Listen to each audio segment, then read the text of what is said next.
रज्जब याद आते हैं।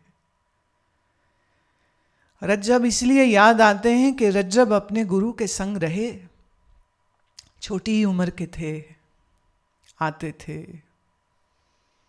फिर हुए जवान रज्जब, तो घर वालों ने शादी का सोचा और रज्जब ने आके खबर दी गुरु को कि गुरुदेव मेरी कल शादी है, आप जरूर आइएगा। गुरु चुप रहे, बोले कुछ नहीं। और रज्जब तो पगड़ी सजा के दूल्हा बन गए, और राजस्थान के हैं ना, तो वहाँ टेढ़ा लगाते मुकुट, मोर पंखी लगाते दूल्हे को। घोड़ी पर चढ़े हुए हैं, इतने में आवाज आई, गुरुदेव आ गए, गुरुदेव आ गए, गुरुदेव आ गए। तो रज्जब पलट के देखता, अरे वाह मेरी किस्मत, मेरे गुरु आए मेरी शादी में।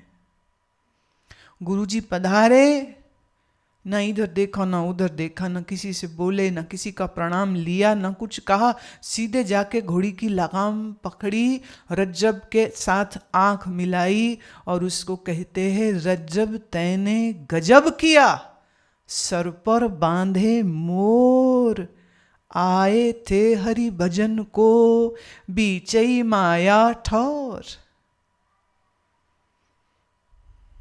क्या गजब कर दिया तूने, ये सिर पर मोर पंखी सजा के दूल्हे की चला गया। आया था तू इस जन्म में भजन करने को, आया था तू मेरे पास कि कैसे ईश्वर को खोजूं, ये सब छोड़ के चल पड़े माया के रास्ते पर। तो रज्जब तो सन्न रह गए, घोड़ी पर बैठे बैठे फ्रीज हो गए कि ये क्या हुआ। और गुरु भी देखिए, भाई पहले ही बोल दो,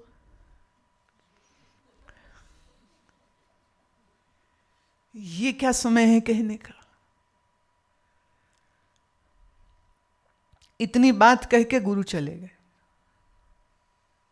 और गुरु क्या गए, रज्जब को लगा उसके तो प्राण निकल गए।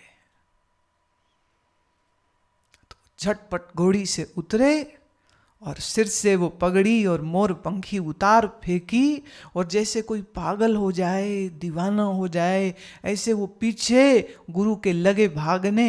और भागते भागते गुरु तो पहुंचे आश्रम, वो पहुंचे अपने आश्रम, और रज्जब पीछे पीछे, और रोए रोए, मैं ये क्या करने लगा था। अब आप सोचिए कि रज्जब के गुरुजी की क्या हालत की होगी समाज ने, कितना विरोध, कितनी गालियां, कितनी निंदा का सहन करना पड़ा होगा। लेकिन गुरु ने इस बात की परवाह नहीं की कि दुनिया क्या कहेगी, उनको सिर्फ अपने प्यारे शिष्य की चिंता थी। ऐसे संजोग कहां बनते हैं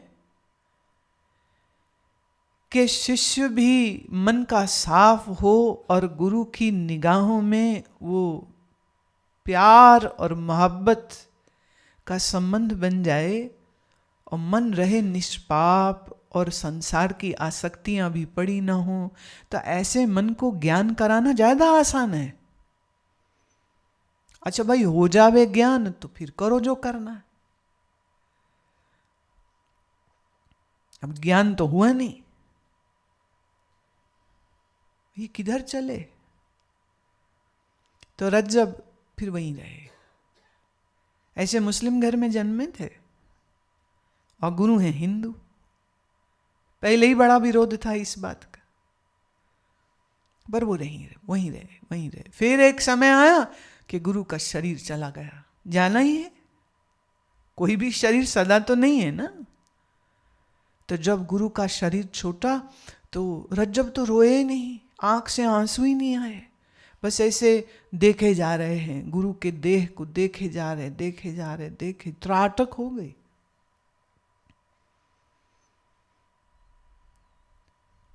फिर गुरु की देह को चिता पर जलाया गया, तो भी वो एक टक देखे जा रहे। और जब शरीर बिल्कुल राख हो गया, वहीं बैठे, सब दुनिया चली गई, ये वहीं रहे। और जब शरीर हो गया राख, तब रज्जब ने आंख बंद कर ली और फिर उस दिन के बाद मरने तलक रज्जब ने कभी आंखें नहीं खोली।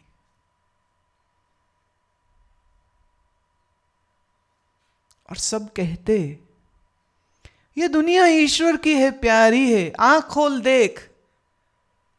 तो रज्जब कहते जिसको देखना था वो अब है नहीं, और ये मेरी आंखें अब और कुछ देखना ही नहीं चाहती। ये बड़ी अजब बात हुई है। Who can do this? I don't see any similar example in this whole big universe of spiritual and master and disciple relationships where a disciple has done something that extremist the way Rajab did. गुरुदेव से